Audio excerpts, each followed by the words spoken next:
লাগতে দিতেছেন না না লাইভ এটা আমরা ভিডিও পরবর্তীতে মানে আমি কম্পিউটার দোকান চালাইছি 4-5 বছর। আমার নিজস্ব কম্পিউটার দোকান ছিল, এর জন্য আমি কলেজের বিভিন্ন প্রশ্ন টাইপ করতে হতো, তাই আমি টাইপটা একটু পারতাম, কিন্তু এত গতি ছিল না, কিন্তু আমি পারতাম আর কি মোটামুটি। এরপরে আমার ফ্রেন্ডে জিজ্ঞাসা করলাম যে এই 60 মুদ্রা খড়ি এটা কি, পরে ও বললো যে ও জানে না, ও বললো যে এটা কম্পিউটারে মনে হয় করতে হয়, কম্পিউটারেরই। তো আমি এই জন্য পরে এই জুন মাসে সার্কুলার হয়, জুন মাসে আমি এই কোচিংয়ে আসি, এসে আর কি না জুন মাসের 1 তারিখে আসি, আগস্ট মাসের 1 তারিখে জুন মাসে সার্কুলার হয়। তখন আমার কাছে টাকা ছিল না, চাকরি করতাম। পরে প্ল্যান করলাম যে না আমি ঢাকা যাব, আমার এই গার্মেন্টসে চাকরি করে এই ডিউটি অনেক বেশি, 8টা থেকে রাত 10টা পর্যন্ত। পরে আর কি এই জন্য সময় নাই, তো এই জন্য ভাবলাম যে চাকরি ছেড়ে দেব। পরে জুন মাস আর জুলাই মাস, তখন ঈদ ছিল, সামনে একটা ঈদ ছিল, ঈদে আবার বোনাস ছিল, তো বেতন মোটামুটি ভালোই পাইতাম। পরে 2 মাসের টাকা আর ঈদের বোনাসের টাকা নিয়ে আমি ঢাকা চলে আসি আগস্ট মাসের 3 তারিখে। তখন আমাদের ব্যাচটার নাম ছিল পররাষ্ট্র দ্বিতীয় ব্যাচ। জুন মাসে যখন সার্কুলার দিয়েছিল, জুলাই মাসে একটা ব্যাচ হয়েছিল পররাষ্ট্রের প্রথম ব্যাচ, ওইটা তো আর আমি পাইনি, তখন আমি চাকরি করি। পরে আগস্ট মাসের 3 তারিখে ভর্তি হই, আমাদের ওরিয়েন্টেশন তখন ছিল পররাষ্ট্র দ্বিতীয় ব্যাচ। তো সার্কুলার হওয়ার পরে ভর্তি হয়েছি, আমি তো শর্ট হ্যান্ড জানিই না। তখন আসার পরে আমরা স্যারের কাছে শিখছি অঙ্ক, আমি অঙ্ক ক্লাস করতাম স্যারের, ইংলিশ ক্লাস করতাম রাকিব স্যারের। তো এরকম আমি কিছু পারতাম না, আগের আমার পড়ালেখা ছিল না, গার্মেন্টসে জব করতাম, কম্পিউটার দোকান চালাইতাম, কিন্তু একটা জিনিস বুঝতাম আমি যে পরে ক্লাসে স্যার যা পড়াইবো ওইটা আমার শিখতে হবে। তো এই জন্য আমি কি করতাম, স্যারে পরের দিন যদি বলতে যে আগামীকাল উৎপাদক করাবো, আমি চেষ্টা করতাম আগের দিন ইউটিউব দেখে উৎপাদক কিভাবে করে বা কেমনি কি সব আমি আগের দিন জানতাম, মোটামুটি একটা জেনে তারপরে আমি ফার্স্ট বেঞ্চে বসতাম, ফার্স্ট বা সেকেন্ড বেঞ্চে, যাতে স্যারের সাথে যাতে আমি একটা কমিউনিকেট করতে পারি, মানে স্যার যাতে একটা প্রশ্ন করলে আমি যাতে উত্তর দিতে পারি বা আমি স্যারের কোশ্চেন করতে পারি, এতটুকু ইচ্ছা আর কি আমার ছিল। কিন্তু আমার আগে পড়া ছিল না, তো এটা আমাকে অনেক হেল্প করছে। তো প্রথম থেকে আমি পরীক্ষা টরীক্ষা কিছুই দেয় নাই, পরীক্ষা আমার আসতে আমি আবেদন করতাম অনেক, কিন্তু পরীক্ষা আসলে আমি পরীক্ষা দিতাম না, কারণ আমি জানি আমার প্রিপারেশন নাই, আমি বিভিন্ন অধ্যায় টধ্যায় সম্বন্ধে পারি না, বাংলাতে সমাস পারি না, এই কারণে আমি পরীক্ষা দিতে যাই না, কয়েকটা সমাস আসে 5টা পারি না, কি করবো। পরে রাকিব স্যার একদিন আমাকে বললো কি যে পরীক্ষা অ্যাটেন্ড করাটা, পরীক্ষা মানে পড়ার থেকে মানে ক্লাস 10টা ক্লাস করার থেকে একটা পরীক্ষা অ্যাটেন্ড করা ভালো। রাকিব স্যার ইংলিশের স্যার, তো এই স্যার বলাতে পরে পরীক্ষা অ্যাটেন্ড করি। প্রথম আমি গণপূর্তের পরীক্ষা অ্যাটেন্ড করি, গণপূর্তাতে ওই পরীক্ষাটা পড়ছিল বাংলা কলেজে খুব কাছে আর কি, তো এই জন্য আমি তাও দিতে চাইছিলাম না, আমার ফ্রেন্ড আর কি আমাকে নিয়ে গেছে জোর করে। 3 মাস পরে আমি ভর্তি হই আগস্ট মাসে, অক্টোবর বা নভেম্বরে পরীক্ষা ছিল। তো ওই প্রথম পরীক্ষাটাতে আমি টিকছিলাম, প্রথম যে পরীক্ষাটা আমি অ্যাটেন্ড করি ওই পরীক্ষাতে টিকছি, কিন্তু ওইটা রেজাল্ট দিচ্ছে আর কি অনেক পরে। তো এরপরে আমি শর্ট হ্যান্ড 5 মাস মোটামুটি হলো শর্ট হ্যান্ড শিখি, মেহেদি স্যারের ক্লাস করতাম। পরে শর্ট হ্যান্ড করার পরে ফার্স্ট পরীক্ষাটায় আমার শর্ট হ্যান্ডের একটা প্র্যাকটিক্যাল আর কি টিকি, প্র্যাকটিক্যাল না রিটেন টিকি, গণপূর্তাতে টিকছিলাম রিটেন, কিন্তু ওটা প্র্যাকটিক্যাল হয় নাই। তার আগেই পানি সম্পদ মন্ত্রণালয় আর সড়ক পরিবহন সেতু মন্ত্রণালয় একদিন 2টা পরীক্ষা হয়, 2টা পরীক্ষাতে আমি রিটেনে টিকি। পরে ফার্স্ট টাইম আমি প্র্যাকটিক্যাল পরীক্ষা দিই হচ্ছে পানি সম্পদ মন্ত্রণালয়, 4 জন লোক নিবে বাংলাদেশ থেকে। তো পরীক্ষায় প্র্যাকটিক্যাল দিয়েছিলাম স্যার আমরা 54 জনের লোক নিবে 4 জন, না ভুল বললাম, ভাইবা দিছিলাম আমরা 54 জন, আর প্র্যাকটিক্যাল দিয়েছিল 369 জনের মতো, 300-এর উপরে আমরা প্র্যাকটিক্যাল দিছি, লোক নিবে 4 জন, আর ভাইবা দিছিলাম হচ্ছে 54 জন। তাই আলহামদুলিল্লাহ আমি নিজে কল্পনাও করি নাই, ওই তার মধ্যে দেখি 54 জনের মধ্যে আমি ফার্স্ট।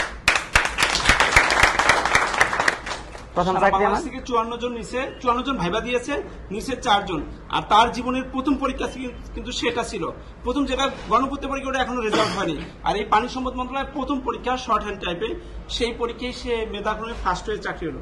বিষয়টা বুঝতে পেরেছেন? সেই একজন গার্মেন্টস এর কর্মী আজকে কোথায় চাকরি করে, সে তারপরের কথাগুলো শুনি একটু।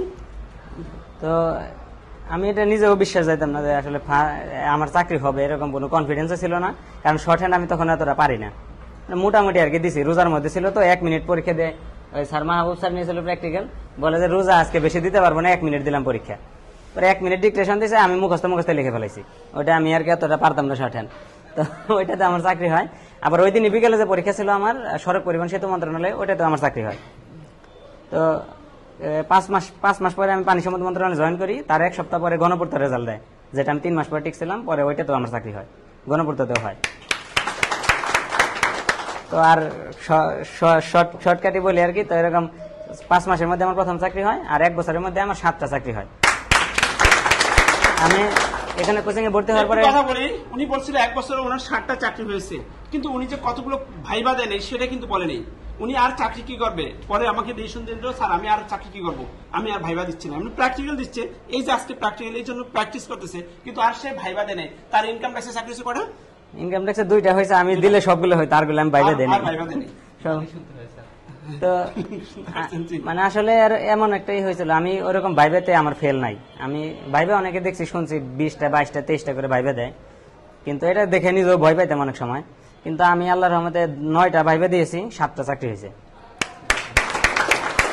9টার মধ্যে। আর একটু প্রশ্ন আছে মনে হয়,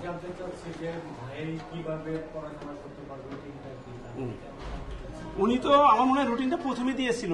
উনি বলছিল কি যে আগামীকালকে উৎপাদকের ক্লাস হবে, আমি আজকে উৎপাদকটা বিভিন্ন ভাবে ট্রাই করে নিয়েছি।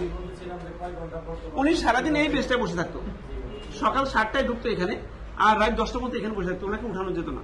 উনি ওনার একটা ফ্রেন্ড এখানে বসে থাকতো, ওনার ফ্রেন্ডের একটাই পরীক্ষা একটাই চাকরি, ফিলিপাইন গ্রুপে চাকরি করছিল 5.5 বছর। উনি গার্মেন্টস থেকে আসে, আর সে ফিলিপাইন গ্রুপ থেকে আইসা তারপরে এখানে ভর্তি হয়েছে, একটা পরীক্ষা একটাই চাকরি, এখন দুজনে একসাথে চাকরি করে পররাষ্ট্র মন্ত্রণালয়।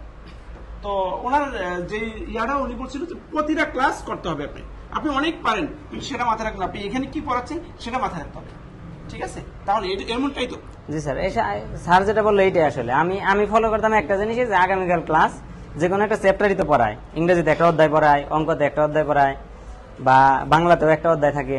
তো আমি চেষ্টা করতাম যে ওই অধ্যায়টা আমি আগের দিন একটু পড়ে আসার জন্য। ইউটিউবে আমি গবেষণা করতাম, বিভিন্ন লেকচার, ইউটিউবে তার ভালো ভালো লেকচার আছে, কিন্তু ওইটা করতে পারলে কি হয়, স্যারের সাথে কমিউনিকেট করা যায়। এখানে বসতাম, স্যারের প্রশ্ন করতে পারতাম।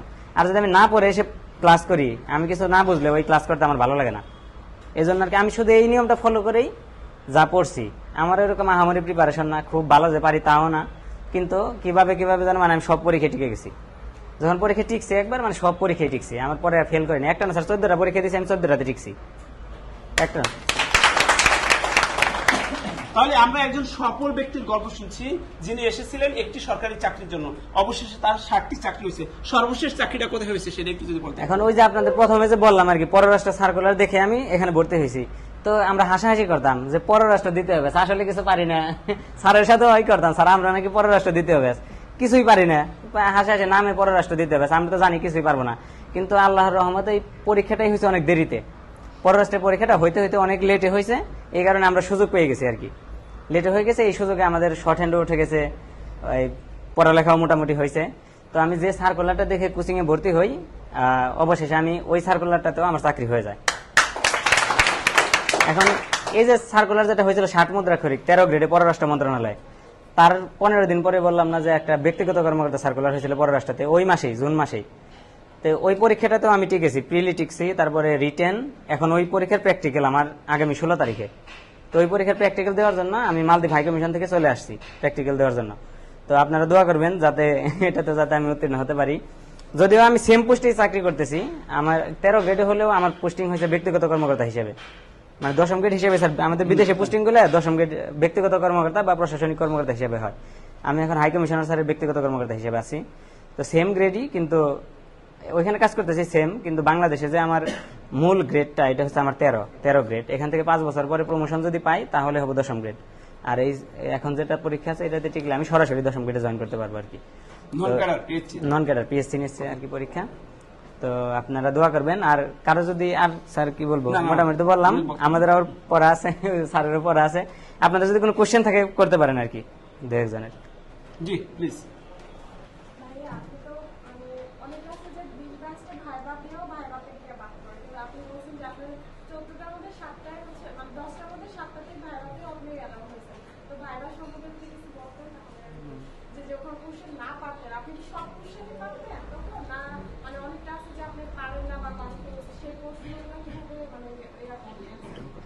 জি আমি বলছি, কি নাম আপনার?